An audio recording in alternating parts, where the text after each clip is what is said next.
Hello and welcome to Sunrise Tarot. My name is Leah, and today I would like to talk to you a little bit about the what many people believe the extra sign of the zodiac, the 13th sign of the zodiac, and it's called Ophiuchus. So, this year there's been a lot of discussion, especially in the astrological community, in the tarot community, about this issue. Is this a zodiac sign? Is it just a constellation? What is, what is it? And so, just to kind of give a little bit of a background, the astrology has two zodiacs, and the first zodiac is called the tropical zodiac, and it's used in the Western Hemisphere, and so basically like Canada, the United States, Mexico, and so on down the road. Then the other zodiac is called sidereal or visible zodiac, and that is used by the Eastern Hemisphere, which is where like China is, and Russia and India, and like on that side of the world, if you will.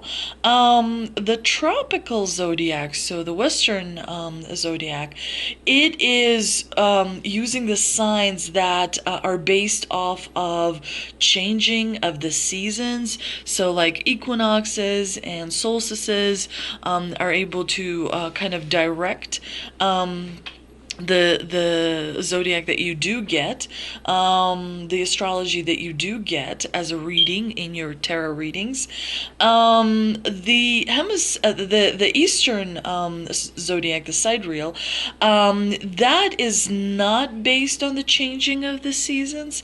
That is based on fixed stars, and so each sign, kind of the location of each sign kind of changes because you're located on Earth, and so the Earth moves, and so the location of the sign, you get a different perspective. And so the tarot readings, the predictions are sort of based off of that. So that's important to understand, that there's two different zodiacs, the Eastern one and the Western one, and both have a lot of uses, and both are widely respected and used by very, very many people. There's a lot more people in the Eastern one, of course.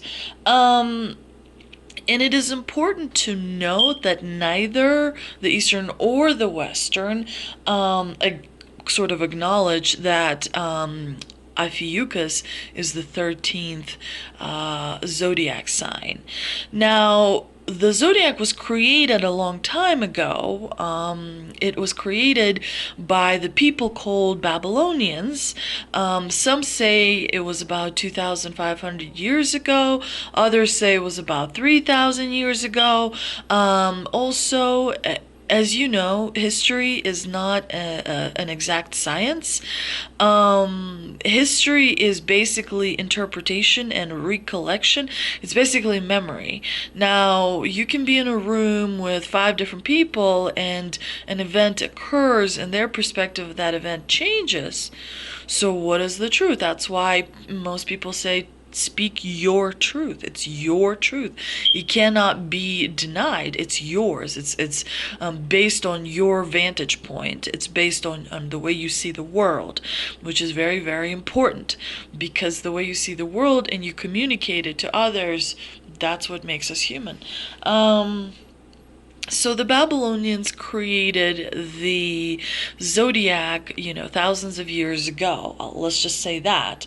And they examined the sky very thoroughly, and they separated the sky into 12 different sections, which just happened to correlate with the calendar system that I believe the Romans created, which have 12 months. So the Babylonians took that into the account, and they kind of it just worked out well to have 12 zodiac signs that line up with 12 months. And they studied the relationship between the way stars are placed in the sky, which are called constellations. A group of stars is a constellation. And so the Babylonians, I mean, what else are you going to do in the ancient times? There was no internet, there was no TV, there was no airplanes, trains, so you were pretty stuck in the spot that you were in. And so astronomy and astrology was definitely a very, very prominent science back then. And of course, a lot of people say astrology is not a science. But they studied the constellation placements in the sky and the movement of the sun and, of course, the earth.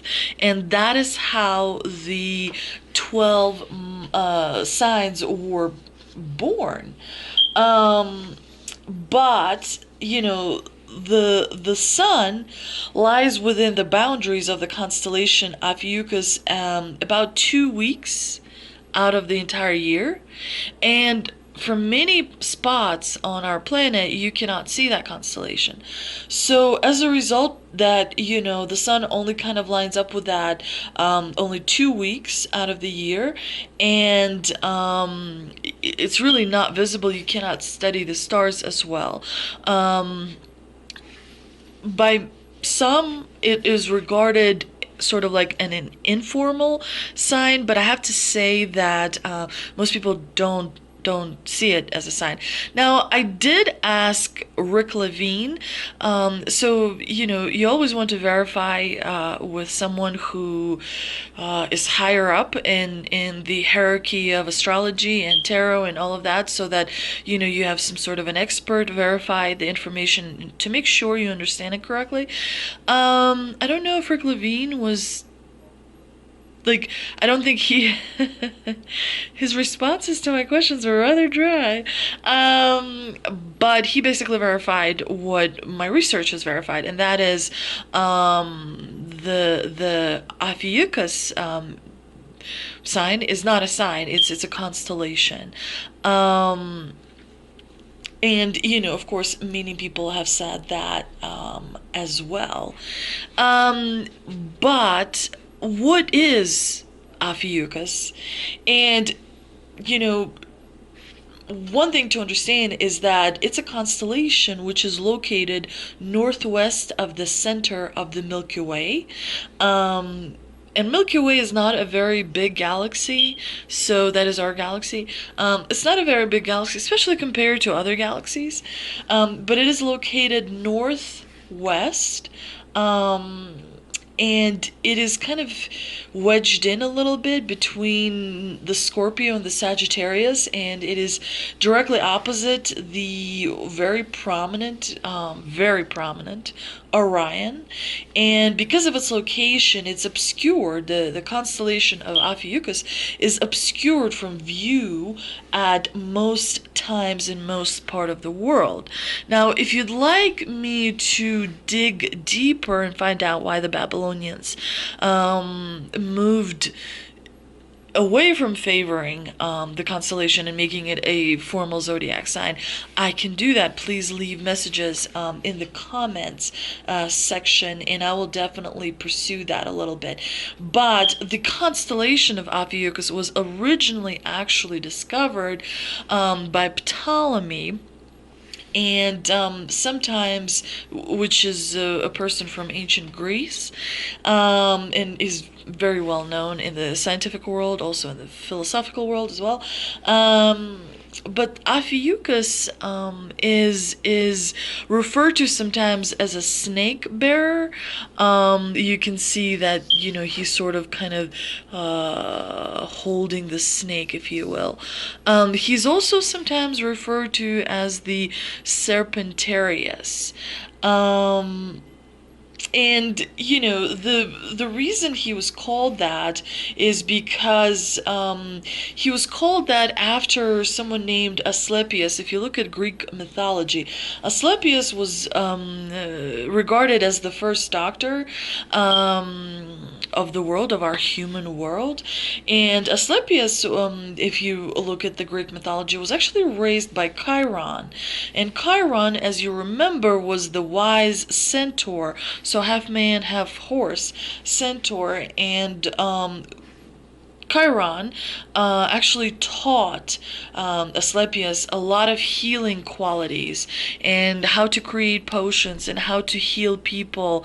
And sort of Asclepius took after that, and what he did was he created a potion from a snake's venom, and that venom actually came from Gargon. Gargon, if I remember correctly from Greek mythology, was that was like a snake head with snake hair. It was just a really kind of a monster, and some sort of an herb. So he combined the blood of a monster with a little bit of different herbs and whatnot, and that potion was able to bring people back from the dead.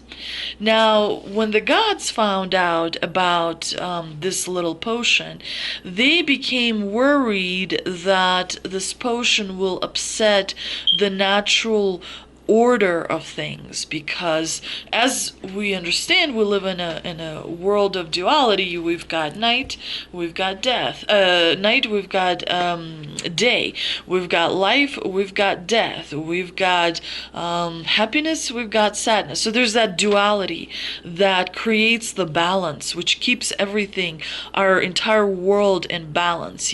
Our relationships are also based on that duality.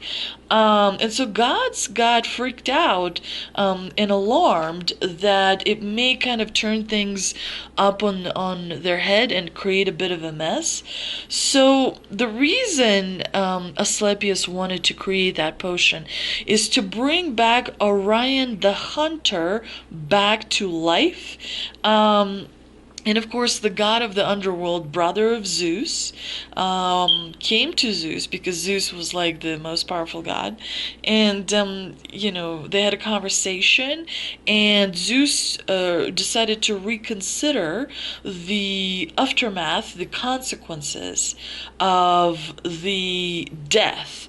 So how do you deal when the death is not really death? The whole point of death is that your physical self falls away, if you will. Zeus was swayed by that argument with his brother. I believe his name was Hades, unless I'm crazy. It's been a while since I was dabbling in Greek mythology.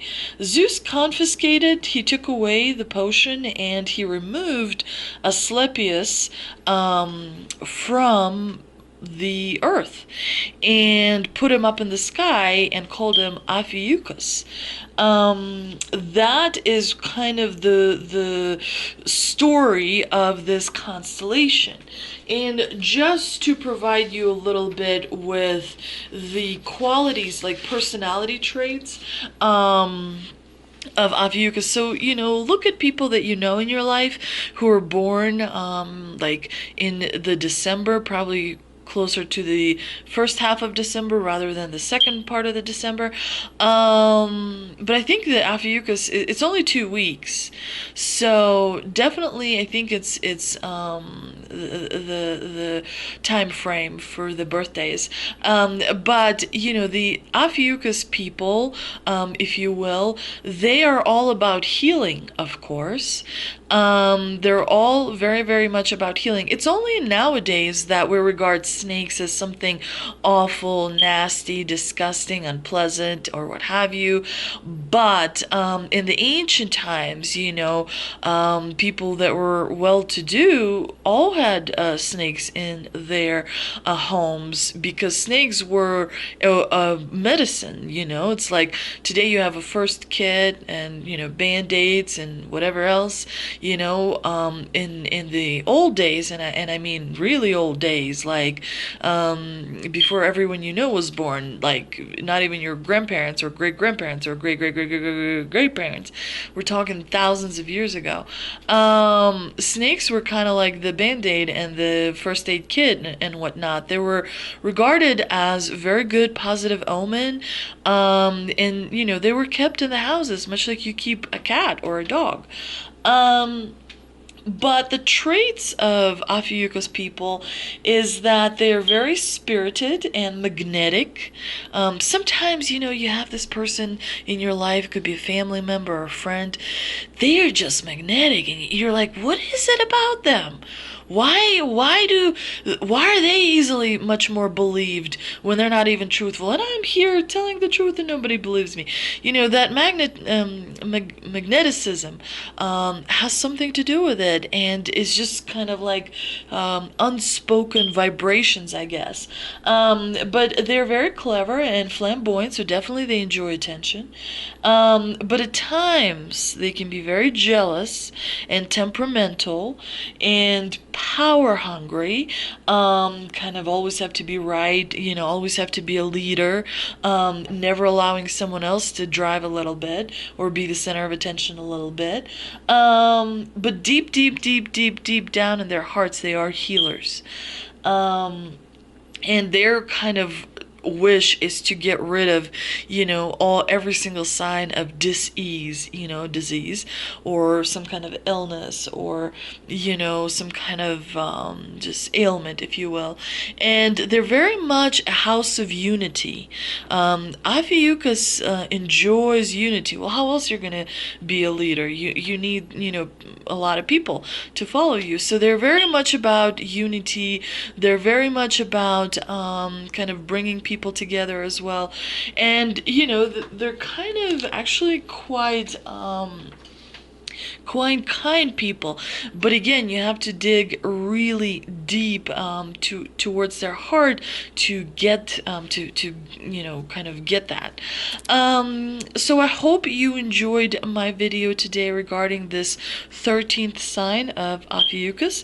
I would be very curious to see what you believe, and what do you think? Do you think that since this constellation, like every other constellation that has a zodiac sign, should Ophiuchus be taken seriously? Should that sign be a formal sign rather than an informal sign? Even though that constellation is not always visible, and you have to be able to see the stars in order to have some sort of predictive qualities. So I would just be really, really interested. Do you think it should be brought back? Do you think things should be kept the way they are? Because we're very much ahead of the Babylonians, The reason for the progress of time is that, we move forward. And, if we move to other places and don't just stay on Earth, perhaps we will be able to see Ophiuchus much clearer. How is that going to affect things? Or do you think that the ancient people were wiser than us because they had a much better ability to think without being distracted? Do you think that we should follow the don't fix it if it's not broken sort of philosophy, which can have its uses as well? So it's just very interesting to me what you think about it. I appreciate all your likes and all your shares and all your subscribes. If you enjoy my video, please like, share, and subscribe. And please check back. I will actually start putting out videos for the middle of October next week. So check back for that. Thank you so much for visiting, and I will see you next time.